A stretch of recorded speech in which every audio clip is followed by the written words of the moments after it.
وہ دن بھی آیا کہ حضرت موسیٰ علیہ السلام کے خلاف عورت کو لالچ دے کے تیار کیا، بڑے مجمع میں کہہ دینا کہ انہوں نے میرے ساتھ برائی کا ارادہ کیا تھا۔ حضرت موسیٰ علیہ السلام کو بلایا گیا کہ آپ تو بڑی شرافت کی باتیں کرتے ہیں، دین کی باتیں کرتے ہیں،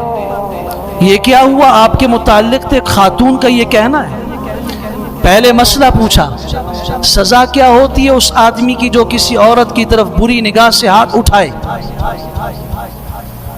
اور برائی کا ارادہ کرے اور برائی کرے؟ فرمایا اگر برائی کی ہے تو اس کی سزا تورات میں، اللہ کے قانون میں سنسار کرنا ہے اگر وہ شادی شدہ ہے۔ پھر آ جائیے آپ، یہ معاملہ اگر آپ نے کیا ہو تو؟ فرمایا میں نے؟ ہاں ابھی پتہ چلے گا۔ سارا مصر بنی اسرائیل کی جماعت کھڑی ہے حضرت موسیٰ علیہ السلام کے خلاف۔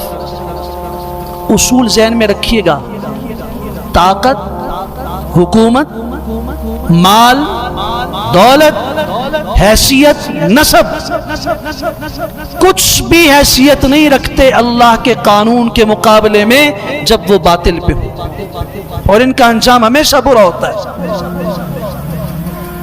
موسیٰ علیہ السلام کھڑے ہوئے، وہ عورت لائی گئی،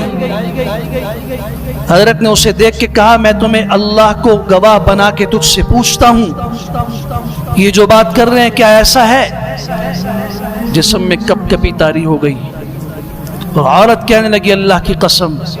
مجھے تو قارون نے اور اس کے ساتھیوں نے کہا تھا جتنا مال کہو گی دیں گے، بس تم نے ایک دفعہ سب کے سامنے یہ کہنا ہے کہ موسیٰ علیہ السلام نے میرے ساتھ برائی کا ارادہ کیا ہے۔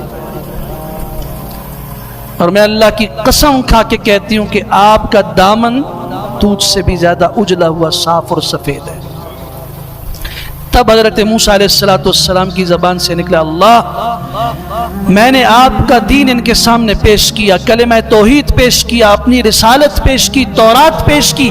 انہوں نے نہیں مانا، مخالفت کی، انہوں نے میرے قتل کے منصوبے بنائے، میری بچپن، میری ولادت سے پہلے سے لے کے اب تک یہ میرے نام پہ ہزاروں بچوں کے قاتل بن چکے ہیں، وہ تو برداشت تھا، مگر آج انہوں نے میری عزت پہ انگلی اٹھانے کی کوشش کی ہے، اللہ ابھی میں انہیں معاف نہیں کرتا، زمین کو حکم دے وہ ان کو دسا دے۔ اس سے پہلے حضرت نے ایک اعلان کر کے فرمایا تم میں سے جو آج قارون کا ساتھی ہے اس کے ساتھ کھڑا ہو جائے، تفسیر خازن و مدارک نے لکھا ہے اس کے ساتھ ہو جائے، باقی الگ ہو کے ایک طرف ہو جائیں، سب ایک طرف ہو گئے، دو لوگ اس کے ساتھ کھڑے رہے، اور جب حضرت موسیٰ علیہ السلام کی بد دعا کا اثر ظاہر ہوا، زمین نے پہلی فرصت کے اندر اپنے اندر یوں پکڑا جھٹکا دے کر، اور گھٹنوں تک وہ لوگ اندر ڈوب گئے، منتیں کرنے لگے اب ایسا نہیں کریں گے۔ فرمایا اور اللہ زمین کو حکم دینے دسا، سینے تک، گردن تک، اور پھر قرآن کہتا ہے فَخَسَفْنَا بِهِ وَبِدَارِهِ الْأَرْضِ، ہم نے اسے بھی، اس کے گھر کو بھی جس کے اندر خزانوں کے ڈھیر تھے، سب زمین کے اندر دھسا دیے ہیں، اور امام الانبیاء صلی اللہ علیہ وسلم نے فرمایا قیامت تک وہ دھس رہا ہے۔ انجام سامنے رکھیے گا، مالدار ہے، صاحب حیثیت ہے، اور آج جب گھر سے نکلا ہے فخرج علی قومہ فی زینتہ، وہ جس لباس میں نکلا ہے حضرات مفسرین نے لکھا اس کی گردن سے لے کے نیچے تک سونے کی زنجیریں تھی،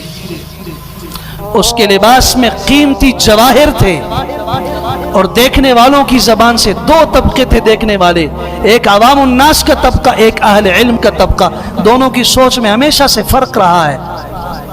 عوام الناس نے دیکھ کے کہا قال الذين يريدون الحياة الدنيا يا ليت لنا مثل ما اوتي قارون انه لذو حظ عظيم، ہائے کاش ہمیں بھی ایسا ہی دیا جاتا جیسے قارون کو دیا گیا۔ یہ وہ لوگ تھے، اللہ کا قرآن کہہ رہا ہے جو دنیا چاہنے والے لوگ تھے، کاش ہمیں بھی ایسا مال ملتا، یہ تو بڑی قسمت والا آدمی ہے، بڑا لکی شخص ہے۔ مگر وہیں پر اہل علم موجود تھے، قال الذين اوتوا العلم ويلكم ثواب الله خير لمن آمن وعمل صالحا، اللہ کے بندو کیا کر رہے ہو تم؟ تمہارا ناس ہو، تمہاری بربادی ہو، اللہ کا جو ثواب ہے آخرت کا وہ مانگو، وہ سب سے بہتر ہے۔ اسی دن اپنے اس لباس سمیت،